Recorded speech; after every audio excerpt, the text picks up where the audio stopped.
Hey, how's it going, guys? So let's get into the reading right away. Wasabi. So few big things happened in terms of the writing slash life department.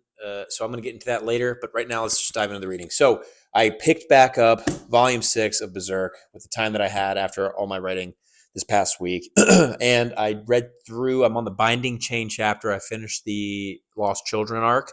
I'm going to talk briefly about spoilers. So I may not put chapters in the description because that is, believe it or not, like it's become sort of I throw things down there and every now and then I just forget. So I'm going to mention spoilers about Berserk. If you'd like, just skip ahead, like safe 3 minutes, 3 minutes, and then we'll get into Malazan. So I finished the Lost Children arc. We see a little bit of Guts in his soft side, which is pretty interesting in terms of him at least acknowledging and accepting, or not necessarily accepting it, but being self-aware of it in a lot of ways. And then in the beginning of the Binding Chain chapter, we meet the Iron Chain Knights, which I think you're seeing. You meet Azan, you see this leader Francine. I'm probably getting that way wrong, and we're getting an idea of the new. It looks like a sort of parallel to the Band of the Hawk, and I'm sure there's some obvious intention in that by Miura, and then also you kind of see, which I like, at least in the recent volumes, the two previous volumes, you see after the eclipse, sort of that fourth wall being broken, which I think is pretty interesting, and this is a pretty interesting medium of which that is possible. At least it's my first experience with it, so it's cool to see that. I don't know if a lot of authors and artists who do manga do that, but he does, and it's pretty interesting to see. That said, we're also seeing Puck and his relationship. We saw some summarization of Jill essentially putting Guts behind now, and at least we know that he's kind of leaving her for her own benefit, and we're about to get a nighttime going into the start of volume 17, which I'm excited. I think our next discussion with the Red Company and Tom Orange will be on after volume 21 is done. So we have a few more volumes there. This goes up to 18. So I think volume 7 will get us to the point of needing to, in terms of like the big volumes, will get us to the point of needing to discuss the conviction arc, which I'm very excited for. I don't know what to expect necessarily. I think with this Holy Knight group, we're going to see maybe a different side of Guts because he has access, unfortunately, to a lot of demons. So seeing that will be kind of interesting. So I'm going to stop talking about that. We're going to get to the end of volume 18. I'll probably do that by next week, actually. I have missed this for a few weeks, and diving back in with the working on my writing. I'm very happy to be diving back in. I missed, oddly enough, it's a weird thing to miss, but I've missed reading it, and I've missed being involved in Guts' story and seeing what's going on with him and his progression towards his ultimate goal, of killing somebody, and also just his day-to-day life and his suffering. And we saw a little bit more of the Skull Knight, which was really cool. So anyways, it's always cool when he's on page. Now let's talk about Malazan. This is book 6, The Bonehunters. We are 300 pages in and somehow not a third of the way through.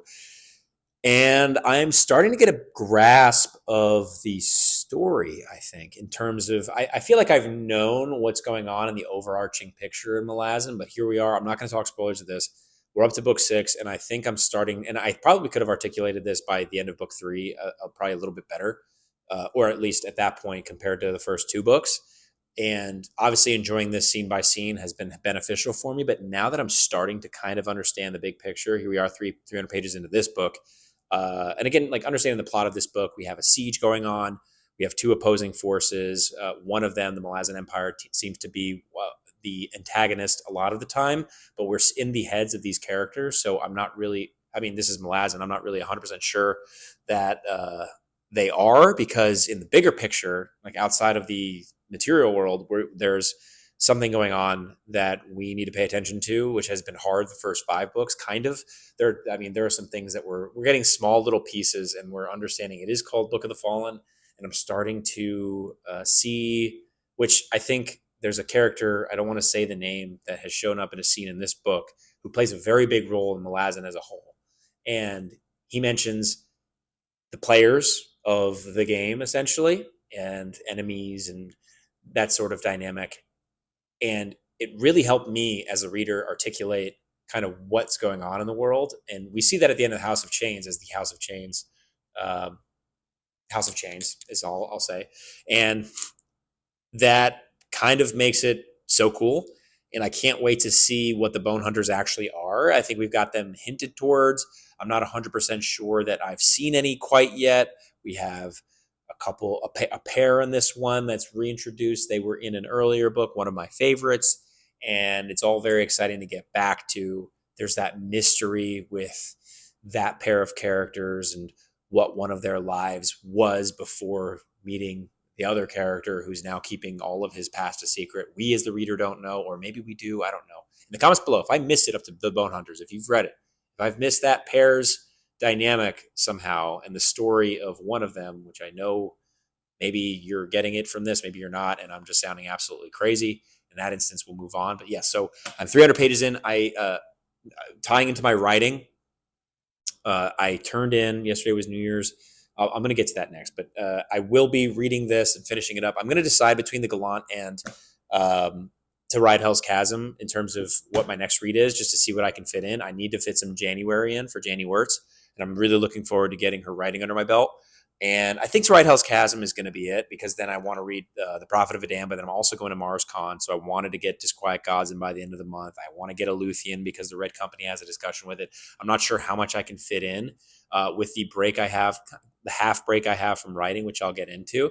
I will likely have more time to read, so I'm going to try and get to a lot of that stuff in the coming weeks. I'm going to try and bang this out before the next update. I know it's a lot of pages left to go, being that I have roughly like 800 or so pages left to get through this puppy, and I think I could do it. I love reading Malazan. It's breezy in terms of I don't want to put it down, and I want to keep reading it.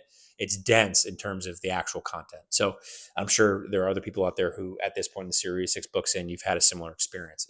And processing it is something that takes time. Now, let me get into my writing updates. If you're here just for reading, I'm going to say it again. Thank you so much for coming. Please like, subscribe, and leave a comment with whatever. I'm happy you came to hang out and chat books. Tell me what you're reading right now. Tell me how it's impacting you. Give me like a summarization or a summary of the story that is impacting you right now. I love that. So I'm going to move to my writing because there's some big updates there. Thank you guys for those of you who are for reading. Now I'm going to get to my writing. Now, first thing I need to do, obviously shout out Slay for being an absolute boss and obviously standing in my corner. Today's Thursday. I'm filming today. Today for you guys is Friday that you're seeing this video. Wednesday, January 1st, myself and the members of Red Company, Jake, Alex, and Chris from Beater Book Beast, Alex Miscandaria, Jake from Nerd Level Rising. We had a discussion. We just essentially talked for an hour. We did a cover reveal stream, but we chatted about books. We chatted about writing. We chatted about life. We chatted about everything. So if you guys are interested, there's a live on my channel. You can go check that conversation out. It's only an hour. And it was fun. We had a great time hanging out. Like, I love hanging out with those guys. And there were some good people in the comments, like, hanging out with us. It was fun. It was a really good time. It's my first live stream, like, functionally, and I had a great time. That said, I also want to shout out Abel, who is also coming out with a book called The Crimson Fire. I'm going to put him in my description. He has some absolutely fantastic cover artwork that he's done for his book. I don't think I'm at liberty to share that, but just go ahead and follow him because that stuff's coming. Go on Twitter, go on Instagram. He sent me a bunch of like marketing stuff, kind of. I'm calling it that, but because I guess it's literally what it is. But just like a really cool video and a really cool picture that I saw, and I was like so stoked to see. Yeah, I don't know. It's just really fun stuff in the works. In terms of the actual craft of writing, my Patreon, by the way, is up. You guys can go and check that out. Everything on there right now is going to be free, and as far as the near future is concerned. I have a nonfiction essay up there. It's essentially going to be at the introduction of my book. It's an excerpt from my first book, the debut coming out in July, Mercy, Tears of the Fallen. You can check that out.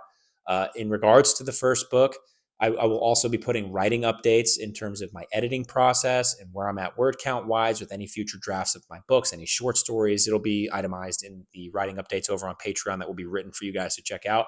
I also will still be doing the videos, and I'll put the videos on the Patreon for you guys to check out. So if you guys go follow there, you can just see these videos there every Friday at around noon.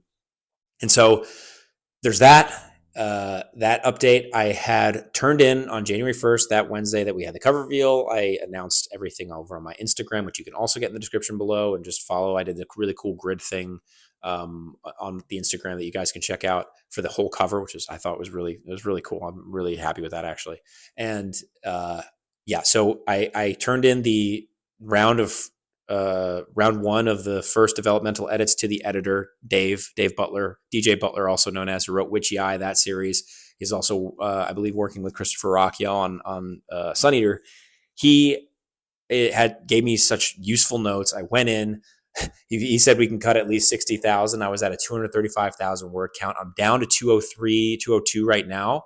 202,000 I turned into him. So I ended up actually cutting statistically between 40 and 45,000 words. So there's still a roughly 15 to 20 that I missed, that I'm hoping that we can, on the second round of developmental edits, we can kind of cut down or narrow down at least on the things that I need to really harp on for this draft, or maybe, who knows what he comes back to with how I put everything together. So I ended up cutting 40 to 45, ended up adding 8 to 12,000 for the first draft. So a net, we're down 33,000 roughly from the start of this round of edits, which really helped. And it really made the story more concise. I deleted some chapters that just didn't need to be there at all. And, it's so funny. You go through how many ever rounds of editing on your own. You're like, oh, this obviously fits, and it tells a story. And then, you get reminded, you get taken out of the experience of being in the story. And it is work, and it's fun. It's very exhilarating to do. And it's tangible. Like, I can feel it in my hands working. And I love it. I really do love it. Also, speaking of just like articulating and orating, John from Talking Story, I did a live discussion with him last week. If you missed it, go to his channel. I'm sure you already have, but go ahead and check that out, because it was just such a fun time having a chat with him, talking story. So he's one of the major reasons why I got into doing this, and I'm talking to you guys on BookTube and joining the community. And I highly recommend you go and watch that conversation between him and I. It was really cool. I got some stuff out of him for the book that he's coming out with, Discovery, I believe, by him, his wife, and his son, Jacob. I'm really looking forward to that book as well. That said, the book one edits are going really well. I can't wait to get the developmental Dave to get me back to this next round. I think he said he's going to start it this weekend, so I have a couple days of leeway. I have a short story in the World of Mercy that will be going up next week, Monday, between January 5th and January 7th. If you go follow the Patreon, you can see that, as well as the written writing updates and the nonfiction excerpt from the book that from book one. Book two is just sitting idle right now. I have the draft finished entirely. The first draft is done. I'm really looking forward to getting back into that after all this work I'm doing with book one. But that's going to be on the table for a little bit, at least until book one is at least in the hands of proofreaders. I got a copy editor from Dave that he's referring to me, and I'll be working with her after this next round of edits with him, and then it'll be proofreader time. So the goal is by the end of February to have copy edits done. I'm not 100% sure on that timeline, just waiting to hear back from Dave from this round of edits, and then I'll have a better idea. But tentatively right now, copy edits should be done by the end of February. And if they're not, by at least the middle of March, and then we'll have proofreaders between that time of like March 15th to the middle April. And then I'll have advanced copies going out to people by that point. And I'm probably going to work with Abel on some stuff with that. And I'm really looking forward to that as well.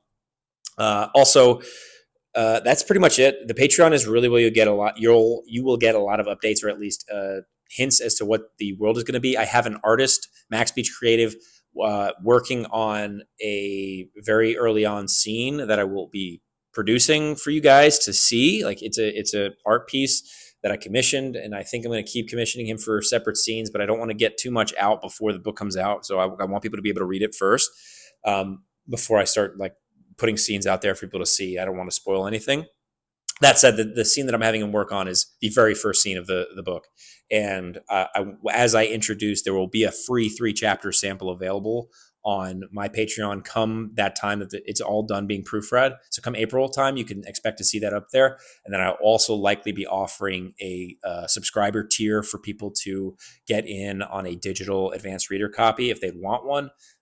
Just before the book's release. I know the book is going to be on Kindle Unlimited available for that. And also, I think I'm just going to have it for sale for 99 cents for the first month, just because I want people to read it. I want people to experience the story, and I don't want there to be limits to that. That said, after the first month, I'm not going to go crazy on the cost of that, but I'll probably charge like $2 or $3. I'm not 100% sure. Just being transparent with you guys. In that regard, but I know upon release I'm just going to be offering it for 99 cents because I think it's fun to do, and then I'll probably offer a sale every weekend at 99 cents, like that sort of thing.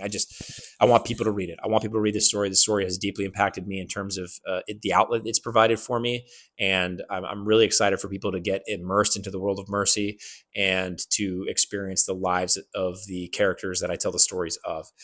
So anyways, I think we hit our 15-minute mark. I have nothing more to say in that regard. Please, if you're a writer, leave your writing updates in the comments. I love hearing about your projects, your stories, your passion. What really gets me going is people that are engaged in the things that they love. And I'm really looking forward to hearing what you guys have to say about your things that you're passionate about in general. It could be anything, music, whatever. I don't care. I love music. I love all of those things. Creativity, all that spirit. It's important. It's important that we feed that spirit. But anyways, I'm rambling. I will see you guys next Friday, and hopefully you head over to the Patreon. You can check that out. Head over to my Instagram, engage with me.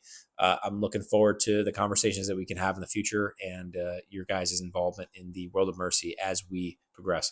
I'll likely be looking for beta readers at some point. I have people, obviously, that I've used with the first book, but I'm always going to be looking for people to give me some feedback. I'm probably going to open up some slots for that as well over on the Patreon. So anyways, thank you guys so much for hanging out. Can't thank you enough. And thank you all for the support in general, just coming here and hanging out. I'll see you next Friday.